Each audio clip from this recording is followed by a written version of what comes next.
Assalamualaikum warahmatullahi wabarakatuh. Waalaikumsalam warahmatullahi wabarakatuh. Baiklah, di sini kami perwakilan dari kelompok 2 akan mempresentasikan hasil diskusi kami tentang tugas ruang kolaborasi, prinsip pengajaran dan pengembangan kurikulum T5.3 yang berkelompokkan. Yang pertama Agung Pratama, yang kedua Al-Fajri Amri, yang ketiga Amilia Fitri, yang keempat Amilia Putri Rahmadani, yang kelima Andika Prasetya Bahari, dan yang terakhir Ayubi Haswa. Baiklah, materi pertama akan dijelaskan oleh Agung. Pada Agung dipersilakan. Bila yang pertama itu ada bagaimana posisi kemampuan peserta didik dilihat dari tujuan pembelajaran. Kemampuan peserta didik dilihat dari tujuan pembelajaran dapat dievaluasi melalui beberapa indikator utama yang biasanya mencakup pemahaman, keterampilan, dan sikap yang dicapai setelah mengikuti pembelajaran. Cara untuk melihat posisi kemampuan peserta didik berdasarkan tujuan pembelajaran. Yang pertama ada pencapaian tujuan kognitif. Tujuan pembelajaran yang berkaitan dengan aspek kognitif dapat diukur dengan cara menguji sejauh mana peserta didik itu mampu menguasai konsep, teori, atau informasi yang telah mengajar. Kemampuan peserta didik dalam mengingat, memahami, menerapkan, menganalisis, mentransmisikan, dan menciptakan informasi atau ide baru dapat dilihat sebagai indikator pencapaian tujuan kognitif. Misalnya, apakah mereka dapat menjelaskan konsep atau menyelesaikan soal-soal yang terkait dengan materi pelajaran. Selanjutnya ada situasi apa saja yang dapat melibatkan peserta didik untuk membuat ide-ide besar, segera, menarik, konkret, dan sangat penting. Yang pertama itu situasi apa saja yang dapat melibatkan peserta didik untuk membuat ide-ide besar secara menarik, konkret, dan sangat penting.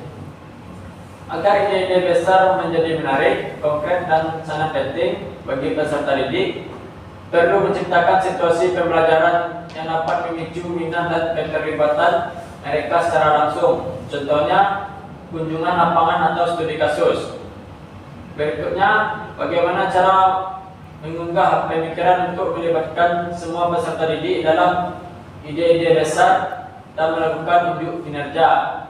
Yang pertama yaitu menciptakan keterhubungan dengan dunia nyata. Yang kedua, menggunakan pertanyaan yang memancing pemikiran kritis. Yang ketiga, menerapkan pembelajaran berbasis proyek. Yang keempat, memberikan tanggung jawab dan otonomi. Yang kelima, menumbuhkan pembelajaran dengan tujuan jangka panjang. Yang keenam, mendorong kolaborasi dan diskusi kelompok. Yang ketujuh, memberikan umpan balik positif dan konstruktif. Yang kedelapan, membangun lingkungan pembelajaran yang aman dan mendukung. Yang kesembilan, menggunakan teknologi untuk meningkatkan keterlibatan. Dan yang terakhir, menghargai untuk kinerja dan proses pembelajaran. Sekian dari saya kembalikan kepada Dr. Baik, terima kasih kepada Saudara Agung. Selanjutnya akan dijelaskan oleh Saudara Putri. Kepada Saudara Putri, dipersilakan. Baiklah, saya akan melanjutkan materi tentang kegiatan belajar apa untuk penampilan kemampuan puncak siswa, pekerjaan rumah, dan pengalaman di luar kelas. Apa yang diperlukan untuk memungkinkan peserta didik mengamalkan dan memperdalam pemahaman mereka tentang ide-ide penting. Kegiatan belajar yang dapat mendukung penampilan kemampuan puncak siswa harus menantang mereka untuk berpikir kritis, kreatif, dan reflektif. Melalui pendekatan seperti pembelajaran berbasis proyek, debat, penelitian mandiri, dan kolaborasi, siswa dapat mengembangkan keterampilan yang diperlukan untuk mengatasi isu-isu besar dan menerapkan pengetahuan yang mendalam. Di mana pekerjaan rumah yang mendorong penelitian mendalam, refleksi pribadi, dan kolaborasi di luar kelas serta pengalaman dunia nyata akan semakin memperdalam pemahaman mereka. Selanjutnya, bagaimana produk dan hiburan peserta didik dapat ditingkatkan melalui revisi berdasarkan penilaian diri dan umpan balik. Refleksi diri yaitu peserta didik dapat diminta untuk menilai karya mereka sendiri dengan menggunakan kriteria yang jelas seperti tujuan pembelajaran atau standar kualitas tertentu. Umpan balik konstruktif yaitu memberikan umpan balik yang spesifik, terarah, dan berbasis pada aspek yang bisa diperbaiki. Selanjutnya penerapan revisi yaitu mengajak peserta didik untuk secara aktif melakukan revisi berdasarkan umpan balik yang diterima. Peer review yaitu mengadakan sesi ulasan sesama teman sekelas memungkinkan peserta didik untuk mendapatkan berbagai perspektif yang seringkali mendorong perbaikan dan peningkatan dalam produk mereka. Dan yang terakhir, proses iteratif yaitu mendorong revisi berulang kali dalam suatu proses yang berkelanjutan, memberi kesempatan bagi peserta didik untuk mengembangkan dan menyempurnakan ide-ide mereka dengan dalam. Baik, saya kembalikan pada model. Baik, terima kasih kepada Saudara Putri. Selanjutnya akan dijelaskan oleh Saudara Fajri. Pada Fajri, persilakan. Peserta didik dibimbing dalam penilaian diri, evaluasi diri, dan penyesuaian. Yang pertama itu adalah penilaian diri. Langkah pertama di mana peserta didik dapat menganalisa kualitas pekerjaan atau pencapaian mereka. Langkah pertama di mana peserta didik menganalisa melalui berdasarkan kriteria yang ditetapkan. Ini penting untuk melatih keterampilan reflektif dan meningkatkan kesadaran diri mereka tentang proses pembelajaran. Yang kedua itu adalah evaluasi diri. Proses di mana peserta didik dapat menilai kemajuan mereka dalam mencapai tujuan dan standar tertentu. Ini lebih fokus kepada proses pembelajaran secara keseluruhan, termasuk pencapaian tujuan jangka panjang. Secara aktif, nilai perkembangan pribadi dan akademik mereka, serta merencanakan tujuan masa depan. Berikut adalah beberapa cara untuk melibatkan mereka dalam evaluasi diri. Yang pertama itu refleksi terstruktur. Yang kedua jurnal pembelajaran. Yang ketiga penetapan tujuan SMART. Yang keempat diskusi dan umpan balik dari guru serta teman. Nah, selanjutnya pengalaman belajar apa yang paling baik sehingga dapat mengembangkan dan memperdalam pemahaman peserta didik. Yang satu itu pengalaman belajar yang paling baik untuk mengembangkan dan memperdalam pemahaman peserta didik adalah pengalaman yang mengintegrasikan beberapa pendekatan dan strategi pembelajaran. Berikut adalah beberapa aspek pengalaman belajar yang aktif. Yang pertama, aktif belajar atau bisa kita sebut active learning. Active learning, pembelajaran aktif yang mencakup diskusi, kelompok penilaian, simulasi, studi kasus, dan proyek yang mengemukakan peserta didik untuk berpikir kritis. Yang ketiga itu pembelajaran berbasis masalah atau problem basis learning atau disingkat PBL. Dengan menggunakan pendekatan berbasis masalah, peserta didik dihadapkan pada situasi atau masalah yang relevan dengan dunia nyata. Yang ketiga itu adalah kolaborasi dan penyesuaian pembelajaran sosial. Pembelajaran yang melibatkan kerjasama antar peserta didik, baik dalam diskusi kelompok, proyek bersama dapat memperkaya pemahaman mereka. Yang keempat, pembelajaran terhubung dengan kehidupan nyata. Ini mengaitkan materi pembelajaran dengan kehidupan nyata atau dunia kerja, membuat pembelajaran lebih bermakna. Yang kelima, penggunaan teknologi dan media digital. Pemanfaatan teknologi dan alat digital dalam proses pembelajaran dapat memperkaya pengalaman peserta didik. Yang terakhir itu ada evaluasi diri dan refleksi. Nah, dengan melakukan refleksi, peserta didik dapat memahami kekuatan atau kelemahan mereka serta merencanakan langkah-langkah yang perlu dilakukan untuk meningkatkan pemahaman mereka. Baik, mungkin itu yang dapat saya sampaikan. Saya kembalikan kepada moderator. Baik, terima kasih kepada Saudara Fajri. Selanjutnya akan dijelaskan oleh Ayubri. Kepada saudara Ayubri dipersilakan. Terima kasih kepada saudara Media. Selanjutnya itu hubungan antara literatur dengan podcast. Nah, yang pertama itu faktor internal yang mengalir motivasi dan percaya diri. Literasi tentang pembelajaran produktivitas yang teorinya seperti yang diajukan oleh Beckett dan Jutsky mendukung pendekatan yang disarankan dalam podcast seperti pembelajaran berbasis proyek dan kolaborasi.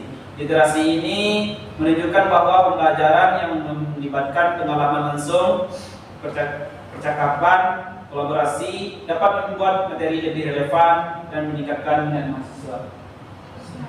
siswa. Selanjutnya, yang kedua itu dukungan keluarga atau tenaga pendidik. Literatur terkait peran guru dan keluarga dalam proses pembelajaran seperti yang dibahas dalam literatur tentang pendidikan holistik mendukung gagasan dalam podcast bahwa guru orang tua memainkan peran yang penting dalam membantu siswa merasa lebih termotivasi. Hal ini juga relevan dengan pendekatan pembelajaran berbasis proyek yang seringkali melibatkan kolaborasi antar siswa, guru, dan orang lain. Selanjutnya, hubungan dan perbedaan antara literatur podcast, yaitu ada materi sebelumnya where to dengan literatur UBD. Hubungan antara literatur where to dengan UBD dalam perencanaan dan pengembangan kurikulum sangat erat karena kedua pendekatan ini berkaitan dengan perencanaan pembelajaran yang efektif. Meskipun keduanya berasal dari perspektif yang berbeda, keduanya berfokus pada penilaian tujuan pembelajaran yang jelas dan mendalam. Keduanya, literatur waktu dan UBD berfokus pada perencanaan yang berorientasi pada hasil dengan tujuan utama mencapai pemahaman yang mendalam bagi siswa. Waktu lebih menekankan pada arah perencanaan yang jelas, sementara UBD memberikan metode konkret terstruktur untuk merancang pengalaman pembelajaran yang efektif, dimulai dari tujuan akhir yang ingin dicapai. Hubungan keduanya terletak pada upaya untuk mengarahkan pembelajaran dengan tujuan yang jelas, memastikan setiap langkah pembelajaran mendukung pencapaian tujuan tersebut. Perbedaan literatur podcast dengan UBD. Dalam podcast itu waktu dan UBD memiliki tujuan yang sama, yaitu merancang pembelajaran efektif, namun pendekatannya berbeda. Waktu lebih menekan pada pencapaian tujuan yang spesifik terstruktur, sedangkan UBD berfokus pada desain pembelajaran yang berpusat pada pemahaman dalam dan proses reflektif yang melibatkan siswa secara aktif dalam pembelajaran.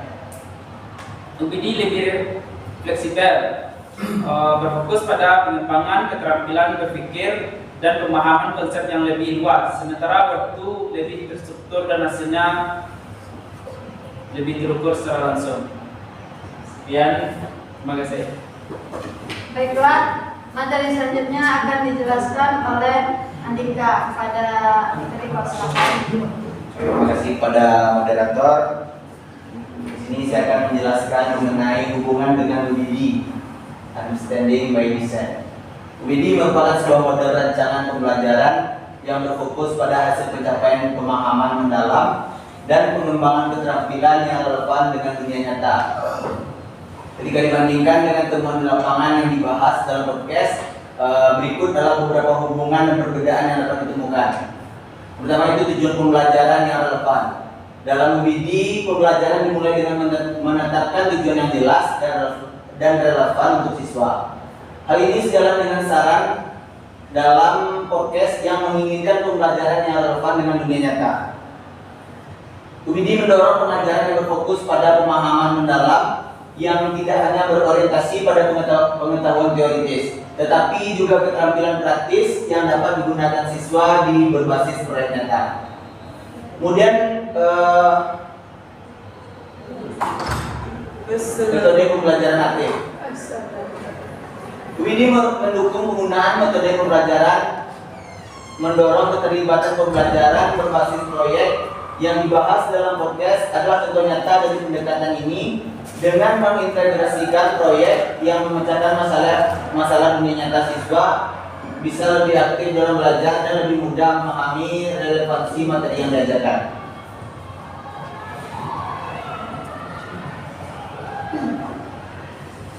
Kemudian perbedaan temuan lapangan dengan UBD. Meskipun terdapat banyak kesamaan antara temuan di lapangan dengan podcast dan prinsip UBD, ada beberapa perbedaan yang perlu dicatat. Yang pertama ada flexibility kurikulum. Salah satu perbedaan yang mungkin terjadi adalah tingkat fleksibilitas kurikulum dalam penerapan UBD. Sementara UBD memungkinkan penyesuaian yang lebih besar terhadap kebutuhan siswa, kenyataan di lapangan menunjukkan bahwa sebagian besar kurikulum yang diterapkan di sekolah memiliki batasan yang lebih ketat. Kemudian ketersediaan sumber daya. UBD mengandalkan penggunaan sebagai sumber daya untuk menciptakan pengalaman pembelajaran yang bermakna dan relevan. Namun, di lapangan seringkali sekolah menghadapi keterbatasan dalam teknologi, fasilitas, atau dukungan eksternal yang memungkinkan implementasi pembelajaran berbasis proyek atau kolaborasi dengan dunia industri. Meskipun UBD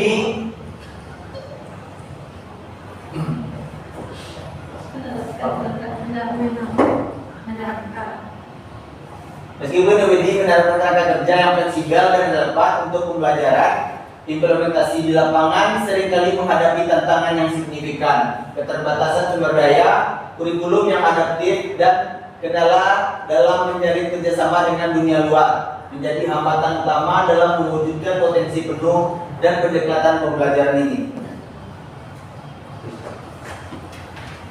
Baik, mungkin sekian penyampaian dari saya kembalikan kepada moderator. Baik, terima kasih kepada saudara Andika. Selanjutnya, apakah ada pertanyaan dari audiens?